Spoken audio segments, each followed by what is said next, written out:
के अंदर chapter number 8 मुख्य रोजनाम से शुरू करा था। पिछले वीडियो में हमने क्वेश्चन नंबर 5 के अंदर अन्य सहायक वायु में नहीं लिखे जाने वाले व्यवहार सीखे थे। तो आज के इस वीडियो में हमें फिर से क्वेश्चन नंबर 6 में वही सीखना है जो आपने चैप्टर नंबर 4 में सीखा था।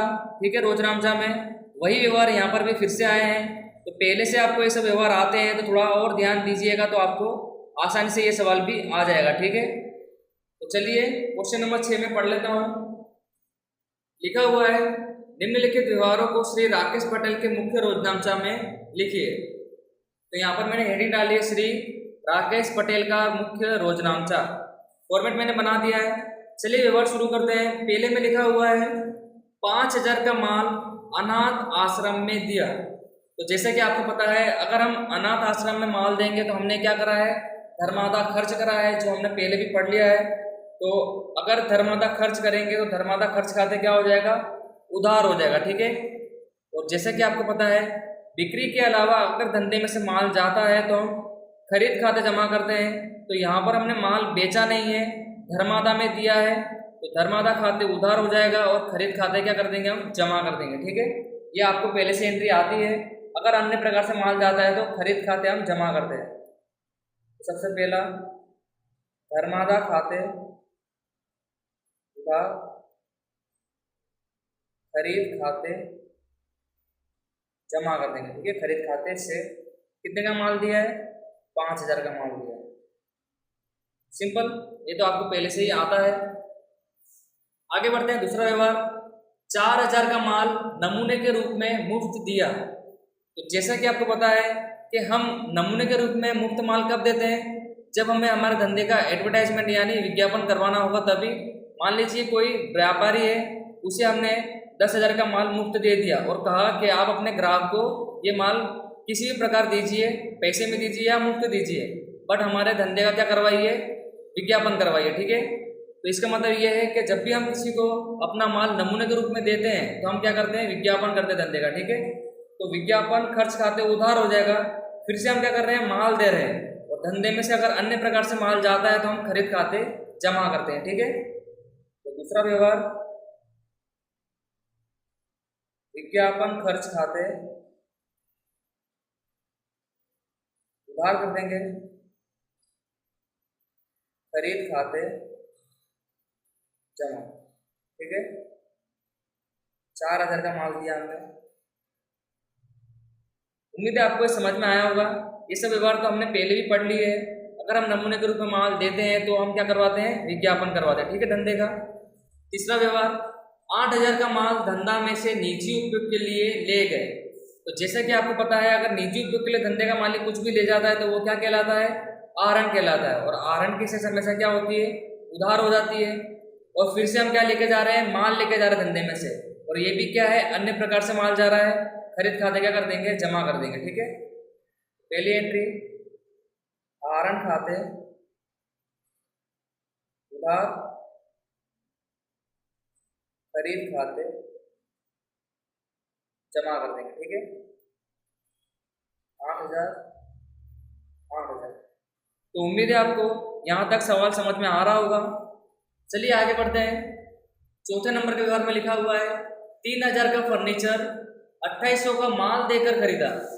सबसे पहले आपको ये समझना है कि धंधे में क्या आ रहा है और धंधे में से क्या जा रहा है। ठीक है, हमने यहाँ पर एक फर्नीचर खरीदा है, पर पैसे देकर नहीं खरीदा है, हमने माल देकर क्या खरीदा है, फर्नीचर खरीदा है। तो सबसे पहले एंट्री आपकी क्लियर हो गई होगी कि धंधे में क्या आ रहा है, फर्नीचर आ रहा है। तो फर्नीचर खाते क्या हो जाएगा, फर्नीचर खाते उधार हो जाएगा। और जैसे कि आपको पता है, हमने रोकड़ में या उधार नहीं खरीदा है, हमने माल देकर खरीदा। तो धंधे में से फिर से अन्य प्रकार से माल जा रहा है, अन्य प्रकार से माल जाता है तो खरीद खाते क्या करते हैं, हम जमा करते हैं। ठीक है, खरीद खाते जमा। अब आपको रकम के अंदर परेशानी हो रही होगी, तो आपको ये देखना है कि धंधे में से क्या जा रहा है। धंधे में से हमारा 2800 का माल जा रहा है, तो आपको किससे एंट्री करनी है, 2800 से एंट्री करनी है। ठीक है, 3000 से एंट्री नहीं करनी है, क्योंकि 3000 का तो फर्नीचर है। तो जितना जाता है धंधे में से केवल हम उसी की एंट्री करते हैं। ठीक है, इसलिए हमने क्या लिखा, 2800 और 2800 लिखा। उम्मीद है समझ में आ गया होगा आपको। चलिए आगे बढ़ते हैं। पांचवा व्यवहार, 7000 का माल दुर्घटना में नष्ट हुआ। बीमा कंपनी ने 5500 का दावा मंजूर किया।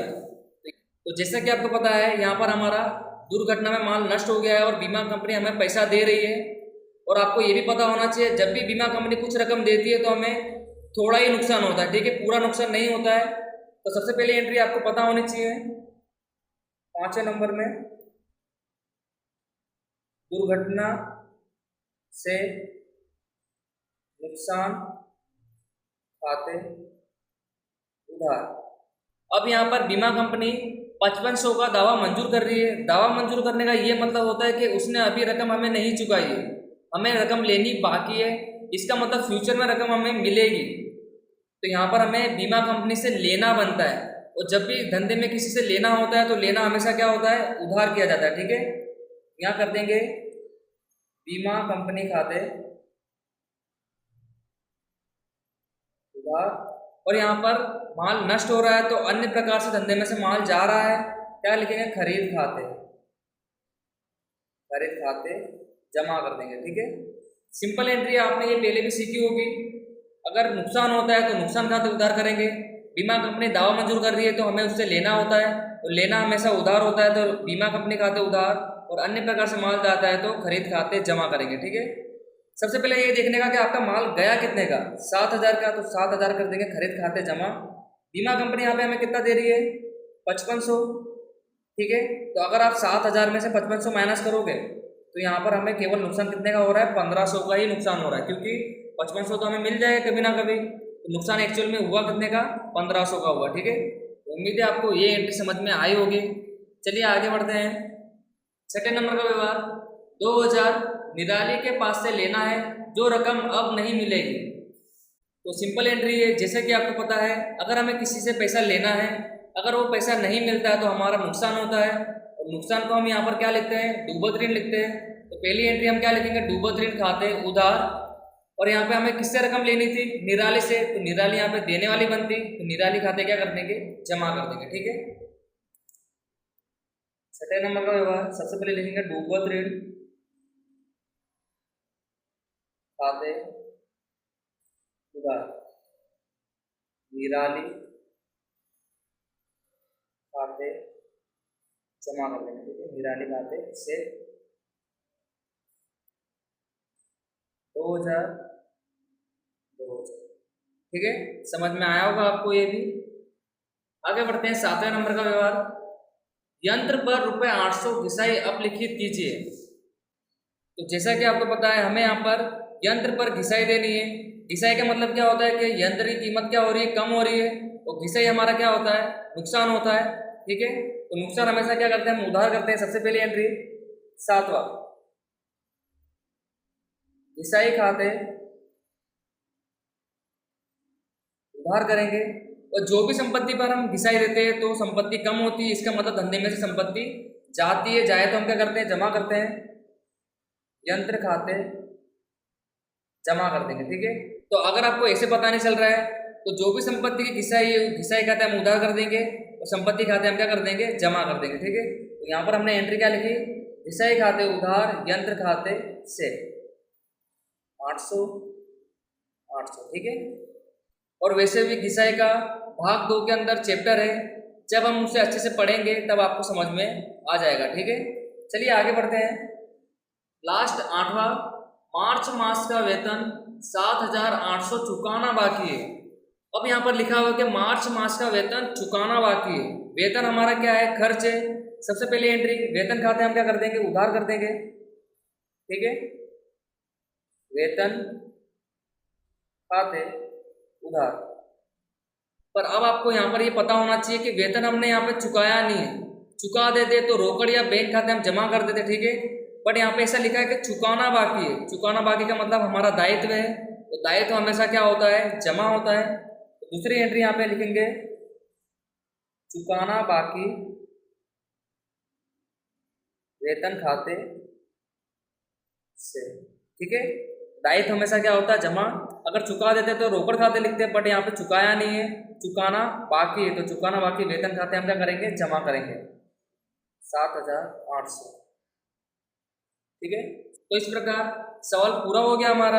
अन्य सहायक वही में जो हम व्यवहार नहीं करते हमने कहाँ करे, मुख्य रोज नामचा में करें, ठीक है। चलिए इसका टोटल कर लेते हैं, कुल योग।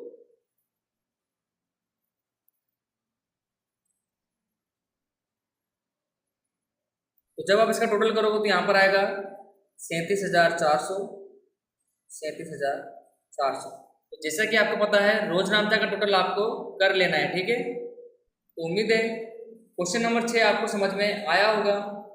तो आज के वीडियो में अब हम इतना रखेंगे, मिलेंगे फिर से आपसे नेक्स्ट वीडियो में नेक्स्ट टॉपिक के साथ।